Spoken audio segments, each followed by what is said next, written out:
এখানে কোশ্চেন আছে, এটা জিজ্ঞাসা চিহ্ন দেওয়া আছে। রিজনিংটা কীভাবে সমাধান হচ্ছে সেটা আপনাদের কাছে তুলে ধরছি।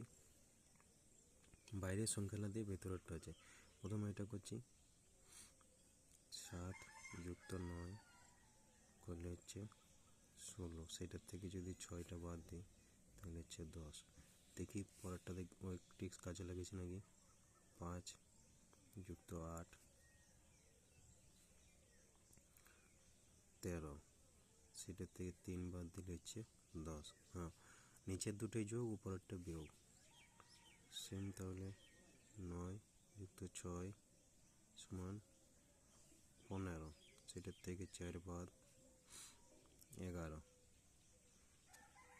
দুটাই যোগ, একটা বিয়োগ, নিচের দুটো যোগ, একটা উপরেরটা বিয়োগ। নিচের দুটো প্রত্যেকটার ক্ষেত্রে এটাতে 10 বেরিয়েছে, এটা তো 10, এটাতে জিজ্ঞাসা চিহ্ন করে 11 হচ্ছে আমার অ্যান্সার।